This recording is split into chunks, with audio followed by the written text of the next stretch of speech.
श्रीगणेशाय नमः।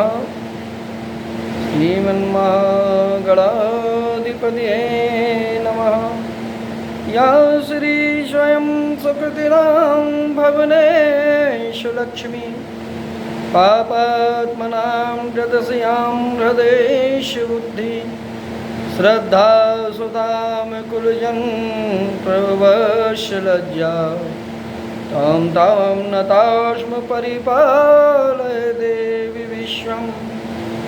नमो नमस्ते महामाया श्रीपीठे सुरपूजिते शंखचक्रगदाहस्ते महालक्ष्मे नमोस्तुते। प्रिय भक्तों, अब शीघ्र ही माँ लक्ष्मी माँ भगवती की पूजन का समय आ रहा है। उस दिन संध्याकालीन समय में हम सब लोग अश्विन मास की कृष्ण पक्ष की अष्टमी के दिन माँ भगवती महालक्ष्मी की पूजा करते हैं। सबसे पहले भगवान गणेश की पूजन करें, फिर कलश की करें और फिर भगवती लक्ष्मी की दीपक इत्यादि की पूजन करके भगवती लक्ष्मी की पूजन करें। संकल्प करना चाहिए। संकल्प करते समय हम जो भी चीज़ रखते हैं वो ऐसी रखें जो किसी भी व्यक्ति को यदि अपन दान करते हैं, ब्राह्मण हो चाहे किसी को भी दें जो उसके योग्य है, ऐसे संकल्प हर किसी को नहीं देना चाहिए। संकल्प यदि करते हैं उसमें संकल्प का महत्व होता है, इसलिए और संकल्प लेने वाले को भी दोष लगता है। मेरा निवेदन है, मैं इस YouTube चैनल के माध्यम से आप लोगों के समक्ष भगवती महालक्ष्मी की कथा आपको सुना रहा हूँ।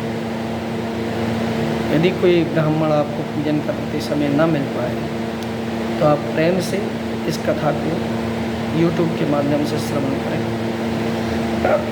और पूजन करने के बाद जो भी आपको दान दक्षिणा इत्यादि देना है मंदिर में, ब्राह्मण को या अपने पुरोहित को, जिनको भी देना हो, यथाशक्ति का मतलब ये होता है कि भगवान ने जिस प्रकार से हमको सामर्थ्यवान किया है उस प्रकार से दान करने का महत्व बढ़ जाता है, इसलिए यथाशक्ति दान है। और रहा सवाल मेरी दक्षिणा का, तो फिलहाल मैंने नया चैनल बनाया पंडित किशोर चतुर्वेदी कथावाचक बनखेड़ी। आप इसको सब्सक्राइब बढ़वा दें, अधिक से अधिक सब्सक्राइबर हो जाएंगे इस चैनल के माध्यम से। और इस चैनल में मैं अधिक से अधिक आप लोगों के लिए श्रीमद् भागवत कथा, शिव की पूजन आराधना इत्यादि, गरुड़ पुराण, अभी मैंने 16 अध्याय में गरुड़ पुराण डाला है, उस गरुड़ पुराण की कथा का श्रवण भी कर सकते हैं। और आइए हम महालक्ष्मी माँ भगवती की कथा को प्रारंभ करते हैं। एक समय महर्षि व्यास जी हस्तिनापुर नगरी में पधारी हुए थे। उनका आगमन सुनकर तमाम राजकुल के कर्मचारी, महाराज भीष्म आदि ने उनका आदर सम्मान कर राजमहल में लाए। राजमहल के महाराज ने उनको स्वर्ण सिंहासन पर विराजमान कर अर्घपाद आदि से आचमन कर उनका पूजन अर्चन किया।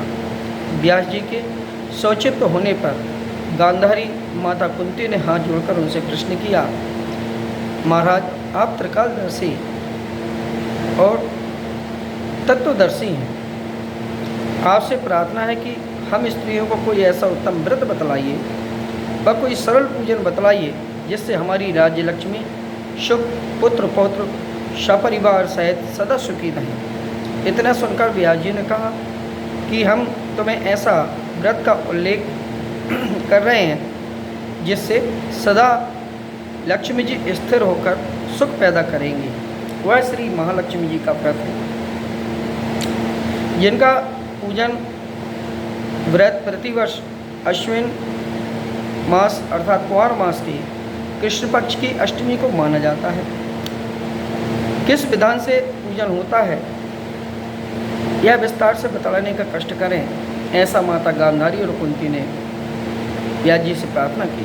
तब महर्षि ने कहा कि यह व्रत भादो मास की, जो भाद्रपद मास अभी निकल गया है उसकी बात कर रहे हैं, भादो मास की शुक्ल पक्ष की अष्टमी से प्रारंभ करें।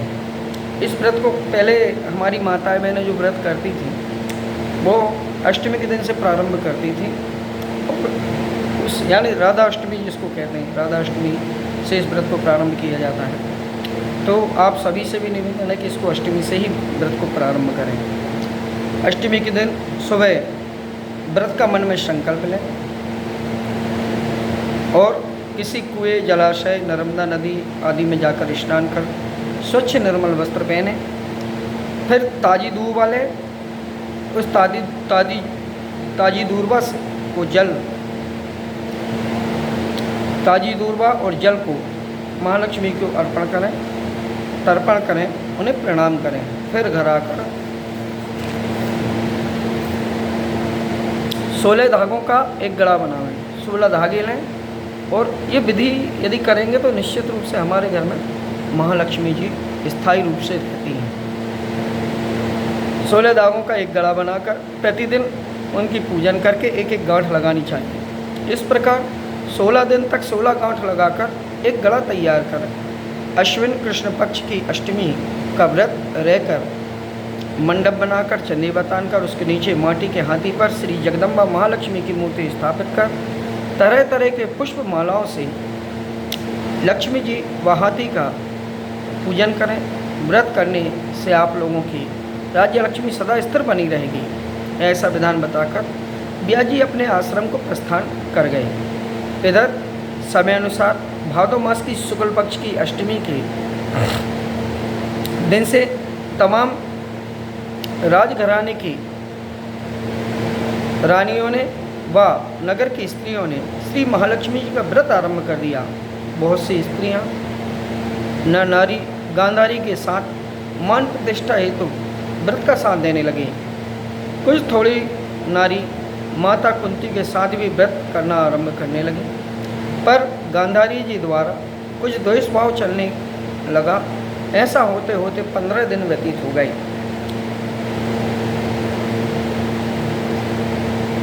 जब 15 दिन व्यतीत हो गए तो 16वें दिन व्रत की समाप्ति अश्विन कुमार मास का कृष्ण पक्ष की अष्टमी तिथि का उपस्थित होना होगा।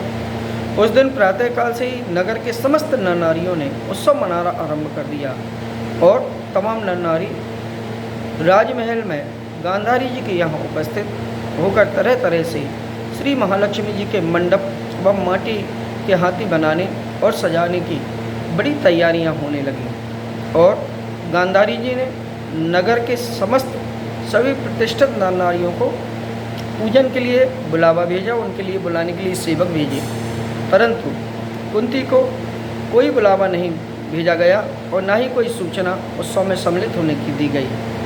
सारे राजमहल में तरह तरह के उत्सव की ध्वनि गूंजने लगी, जिससे सारे हस्तिनापुर में खुशी मनाई गई। माता कुंती ने अपना अपमान समझकर बड़ा रंज मनाया और व्रत की कोई तैयारी ना की। इतने में महाराज युधिष्ठिर, अर्जुन, भीम, नकुल, सहदेव पांचों पांडव वहाँ उपस्थित हुए। अपनी माता को रंजिदा अर्थात दुखी देखकर अर्जुन ने हाथ जोड़कर प्रश्न किया, हे माता, आप इतनी दुखी क्यों हो? क्या हम भी आपके इस दुख के कारण को समझ सकते हैं और दूर करने में भी कोई सहायक हो सकते हैं या आपके किसी प्रकार की सहायता कर सकते हैं? आप हमको बतलाएं। तब माता कुंती ने कहा, बेटा, यह जातिगत अपमान है और इस अपमान से बढ़कर संसार में कोई दूसरा अपमान नहीं होता। आज नगर में श्री महालक्ष्मी जी का व्रत उत्सव में राजरानी गांधारी ने सारे नगर के नर नारियों को आदर सम्मान के सहित वहाँ बुलाया है, परंतु तुम्हारे ईर्ष्या, द्वेष और अपमान के कारण हमारा अपमान करने हेतु उत्सव में कोई बुलावा नहीं भेजा। पार्थ ने कहा, हे माँ, क्या यह पूजन सिर्फ दुर्योधन के महल में ही हो सकती है या आप इसे अपने घर पर भी कर सकती हैं? तब कुंती ने कहा, बेटा, कर तो सकती हैं, पर वह साज सज्जा सामान इतनी जल्दी तैयारी नहीं हो सकता, क्योंकि गांधारी के 100 पुत्र हैं। एक एक मुट्ठी मिट्टी लाएंगे तो एक विशाल हाथी तैयार हो जाएगा। और फिर वहाँ पूजन की तैयारी बहुत समय से चल रही है और बहुत सारे लोग वहाँ पूजन की तैयारी कर रहे हैं। तुमसे इतनी जल्दी ये सारी व्यवस्थाएं नहीं हो सकेंगी। तब अर्जुन ने कहा, हे माँ, आप तो उत्सव की तैयारी करो और नगर में पूजन के लिए सबको बुलावा भेज दो। मैं आपको पूजन के लिए इंद्र का ऐरावत हाथी बुला देता हूँ। मैं इंद्रलोक से इंद्र के हाथी को, जो सब हाथियों में पूजनीय है, उसे तुम्हारी पूजन में शामिल कर देता हूँ। आप तैयारी करें। इधर माता कुंती ने सारे नगर में पूजन का ढिंढोरा पिटवा दिया और पूजन की विशाल तैयारी होने लगी। तब अर्जुन ने सुरपति इंद्र को ऐरावत भेजने के लिए एक पत्र लिखा और एक दिव्य बाण में बांधकर धनुष पर रखकर देवलोक की सभा में उसे फेंक दिया। इंद्र ने बाण से पत्र खोलकर पढ़ा तो बड़ा आश्चर्य से अर्जुन को पत्र का जवाब दिया। कहा, हे पांडु कुमार, ऐरावत हाथी को तो मैं भेज दूंगा, परंतु वह इतने जल्दी स्वर्ग से पृथ्वी लोक पर कैसे उतर सकता है? तुम इसका उत्तर शीघ्र लिखो। पत्र पाकर अर्जुन ने पत्र में बाणों का रास्ता बनाकर हाथी को उतारने की प्रार्थना लिख वापस कर दिया। इंद्र ने पत्र को पढ़ा और फिर मातल सारथी को आज्ञा दी कि हाथी को पूर्ण रूप से सजाकर हस्तिनापुर में तत्काल उतारने को कहा। महावत ने तरह तरह के साज सामान से ऐरावत हाथी को सजाया। देवलोक की अंबल झूरी डाली गई, स्वर्ण की पालकी रत्न जड़ कलशों से बांधी गई, माथे पर रत्न जड़ जाली बिछाई गई, पैरों में घुंघरू स्वर्णमयी मणियों से युक्त बांधे गए, जिनकी चकाचौंध परमाणुओं की आंखें नहीं ठहर सकती थीं। इधर सारे नगर में हल्ला मच गया कि कुंती के घर इंद्र का सजीव ऐरावत हाथी बाणों के बनाए हुए रास्ते से स्वर्ग से उतरकर पूजन के लिए भूमंडल पर आ रहा है। नगर के सारे नर नारी, बालक, वृद्ध की भीड़ ऐरावत को देखने के लिए एकत्रित होने लगी। गांधारी के राजमहल में भी इस बात की चर्चा की तो बड़ी चहल पहल मच गई। नगर के नर नारी पूजन की थाल लेकर कुंती के यहाँ भाग कर आने लगी। माता कुंती के महल में उपस्थिति देखते ही देखते पूजन करने वाले नर नारियों से माता कुंती का महल ठसाठस भर गया। सारे नगरवासी ऐरावत के दर्शनों गली, सड़क, महल, अटारियों पर भीड़ जमा होने लगी। माता कुंती ने ऐरावत को खड़ा करने के लिए रंग बिरंगे चौक पुरवाए, नवीन रेशमी वस्त्र बिछा दिया। हस्तिनापुर वासी तरह तरह के स्वागत की तैयारी में फूल, माला, अबीर, केसर हाथ में लेकर पंक्तिबद्ध खड़े थे। इधर इंद्र की आज्ञा पाकर ऐरावत स्वर्ग से बाणों के बनाए हुए रास्ते से धीरे धीरे आकाश मार्ग से पृथ्वी पर उतरने लगा, जिसके गहनों की आवाज़ नगरवासियों के कानों में आने लगी। ऐरावत के दर्शन होते ही सारे नगर के नर नारियों ने जय जयकार करके नारे लगाना आरंभ कर दिया। ठीक सायंकाल ऐरावत माता कुंती के महल के चौक में उतर आया। तब तमाम नर नारियों ने पुष्प, माला, अबीर, केसर को चढ़ाकर हाथी का स्वागत किया। ऐरावत का पूजन कराया गया। महाराज धौम्यपुरोहित द्वारा ऐरावत पर श्री महालक्ष्मी जी की मूर्ति स्थापित करके वेद मंत्रों द्वारा पूजन की गई। नगरवासियों ने भी श्री महालक्ष्मी जी का पूजन करके ऐरावत की पूजन की। फिर तरह तरह के मेवा, मिष्ठान, पकी पकवान लेकर ऐरावत को खिलाया गया। ऊपर से गंगा मैया का पवित्र जल ऐरावत हाथी को पिलाया गया। फिर तरह तरह के पुष्प ऐरावत के ऊपर वर्षा की गई, पुष्पों से वर्षा की। रोज द्वारा स्वस्ति वाचन और न्याय वाचन कर व्रत नारियों द्वारा लक्ष्मी जी की पूजन विधि विधान से की गई। ब्राह्मणों द्वारा पूजन विधि विधान से कराई गई और व्रत के डोरे में 16वीं गठान लगाकर श्री महालक्ष्मी जी के समक्ष अपनी मनोकामना कहते हुए वह गड़ा समर्पित किया। ब्राह्मणों को पकवान, मेवा, मिष्ठान, मिठाई, दक्षिणा, भोजन इत्यादि की व्यवस्था की गई। वस्त्र स्वर्ण अन्न आभूषण देकर व्रत नारियों ने श्री महालक्ष्मी जी पर हाथों से पुष्प की वर्षा की। बाद में धूम पुरोहित द्वारा श्री महालक्ष्मी जी का विसर्जन किया गया। ऐरावत को नारियों ने विदा कर इंद्रलोक भेज दिया। महाराज सूत जी ने ऋषियों से कहा कि इस प्रकार जो नारी श्री महालक्ष्मी जी का व्रत करती हैं वह घर जगदम्बा महालक्ष्मी की कृपा से सदा धन धान एवं मांगलिक वस्तुओं से परिपूर्ण होता है और घर में कभी दरिद्रता नहीं आती। सदा ही सब सुख से भरपूर होकर जीवन आनंद मंगल से व्यतीत करती हैं।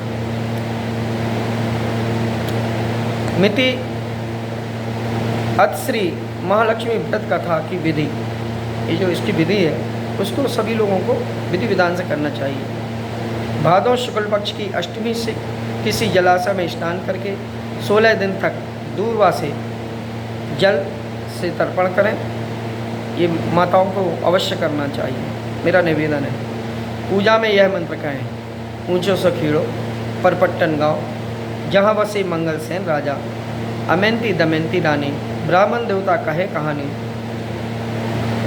सुनो महालक्ष्मी देवी रानी, हमसे कहते तुमसे सुनते, 16 बोल की एक कहानी। ऐसा प्रतिदिन यदि हम 16 दिन तक ये अनुष्ठान करते हैं, यानी अष्टमी से लेकर अष्टमी तक, भादों की अष्टमी से लेकर अश्विन कृष्ण पक्ष की अष्टमी तक ये यदि उपाय करते हैं तो हमारे घर की लक्ष्मी सदा विद्यमान रहती है।